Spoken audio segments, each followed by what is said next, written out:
What's going on, guys, and welcome back to another episode of Career Mode. This is episode number 214, and we start today's episode off by looking at our youth squad monthly report as we now enter December. So just 1 month away before the January transfer window. Yay, transfer window. And we can take a look at our youth squad monthly report. A few players look good, a few players look bad, and that's about it really. And also Todd Kane says he wants to be sold in the next transfer window. We then have a squad report, and a reminder squad reports are shown usually at the start of every single calendar month, if not a couple episodes afterwards, and also a look at the league table as well. So we take a look at the squad last month for these players to prove themselves before we possibly add a couple to a transfer or loan list, and also assess the squad, see who we want to bring in the January transfer window. And to be honest, my only target is the left back from Stoke we failed to sign in the summer, Danny Wright. He's the only one I'm really interested in. And as for selling players, well, Baker's on the transfer list, as is the other random left back. We've got the Cameroon left back you just saw there, 'cause he doesn't play, and also we've got players like Meekings, Desi and Burge on the loan list as well. That's about it. That's genuinely about all I've got planned for the January transfer window. So it's not going to be like a massive, there shouldn't be like any massive signings or anything. We don't really have too much money anyway, so it'll probably most likely be like 1 or 2 deals and that'll be it. But even so, here's a look at the league table. Spurs currently top it after 15 games. They've got 38 points. Chelsea are second with 34, and we are third alongside Liverpool, who are in fourth with 30 points each. Then Arsenal have 29 and United have 28 for 5th and 6th. So it's quite tight at the top. It's quite tight. There's just a few points separating first from 5th, so quite tight, and it could have a really good end to the season, this one, just like last year when we of course won it on the final day in the last few minutes. It could be another one of those, and touch wood it will be, because it will be great to have another dramatic title race. But anyway, we take on Spurs for the first game of today's episode. But this is not in the league, this is in the Capital One Cup. So we travel to White Hart Lane to take on our former club here. And taking on Spurs. They didn't seem to rest many first team players at all, however we did. So I came into this game and I was thinking, maybe am I going to pay the price for putting a complete backup side out there? Who knows? Well, funnily enough, the first chance would come to us in the 11th minute as Ricky Tilson plays this incredible through ball to brilliant Makola, and the South African wide man opens the scoring with 11 minutes and 40 seconds on the clock. And I had to go and find Ricky Tilson because that was an incredible ball. When I signed him from City, I did talk about his passing. Long pass 88, short pass 95, that could come in real handy. And as you can see, what a ball that was to brilliant Makola. And could I finish with a South African? Yes, I could. It was a brilliant finish, if you will.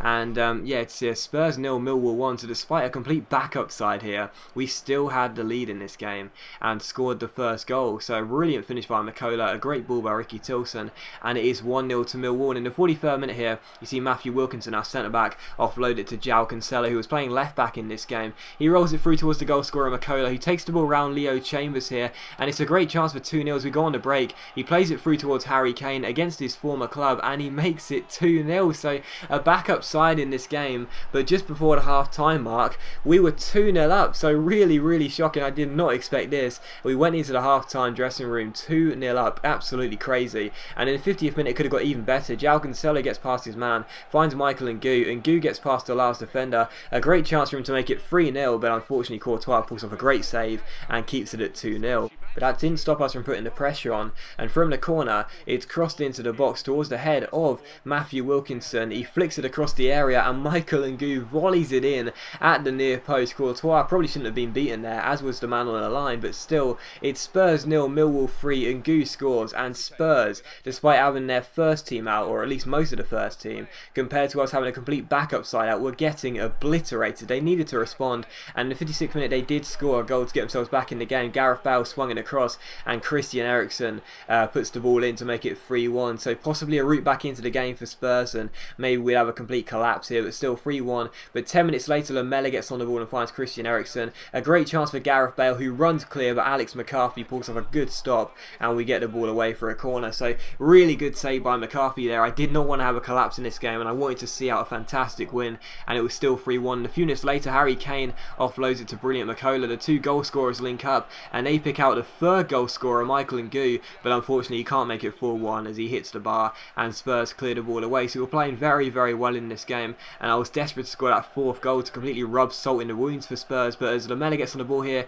he gives it away. Cancelo gets tackled, but it comes to Michael Ngoo, and Ngoo gets past his man, finds Danny Ings. Ings gets hold of the ball, offloads it to brilliant McCullough, takes on Stephen Corker. He's got the pace to beat him down the right hand side. Lovely little step over, crosses the ball to the far post, and Michael Ngoo makes it Spurs 1, Millwall 4. So nobody saw this coming. A backup side, the Millwall B team if you will, thrashing Spurs away from home. An incredible result it was looking like. Spurs 1, Millwall 4. They almost made it 4-2 here in the 85th minute, but Lamela's strike was well saved by McCarthy, and Wilkinson gets the ball away. So a couple of good saves by McCarthy in this game, and it was still 4-1. And from the corner, Lamela crosses the ball into the centre. Corker goes for the header. McCarthy fails to deal with it. Sumaro picks out Draxler, but his half volley goes over the bar and out for a goal kick, and that was how the game would finish. So Spurs 1, Millwall 4. An incredible result. It's an incredible result when you think about it regardless, but the fact we had a backup side out there just makes it even better. An incredible performance, an incredible result. 2 for Ngoo, 1 for Kane and 1 for McCullough, who opened the scoring. Ericsson got Spurs' only goal, and yeah, we do collect the 4-1 victory, and we are through to the Capital One Cup semi-finals to take on either Blackburn Rovers, Newcastle United or Peterborough. So an incredible cup semi-finals, you know, it really is. No matter who we face, you'd still fancy us to be the favourites there, so this could be a really good route into the final, and you know, touch wood, we should be able to retain the trophy now. I mean, seriously, we've beaten 2 of the big teams in Spurs and Arsenal, and now we should be able to retain it, because no disrespect to Newcastle, Blackburn or Peterborough, but we should be able to get the wins in any of those games into the semis and into the final as well. So yeah, very pleased with that. And I'm very pleased to be going through to the semi-finals, and hopefully, touch wood, we will be able to retain our Capital One Cup trophy. But following that, we had a scout report from our 3 scouts, one based in Japan, one based in Brazil, and the other based in England. As you can see, the players were quite subpar, unfortunately, as you'd expect, as they usually are, and I don't think we signed any of those, but we stalled them for the time being. And also Scott Triggs, the man with no legs, the inspiration to so many kids out there, wants a new contract, so we offer him a new deal. We up it to 60 grand a week, like he says, give him the crucial first team player status, but tell him that he's got to sign a new 2-year extension, not a 1-year extension. If he wants to stay, that will tie him down for 4 years and 7 months, because Triggsy, I absolutely love Triggsy. I know some people that tell me that they don't like the fact he's got no legs and it's kind of annoying, but I think it's awesome, I really do. Maybe if you're a long-term subscriber and you've been since the days we first got him, you'd understand, but even so, I love Triggsy and his no legs, but still, we offer him a contract, and hopefully he will accept it, because he's a great midfielder for us. And we take on Swansea for the second and final game of today's episode here at the Den, back in the league, as we try and get ourselves to 3 points here, and try and cut the gap to 1 point, cut the gap to 5 points behind Spurs in the Barclays Premier League. So you know, it would be great to win a Capital One Cup, which, you know, touch wood, we should be able to do now, but I still really do want to retain the league as well, so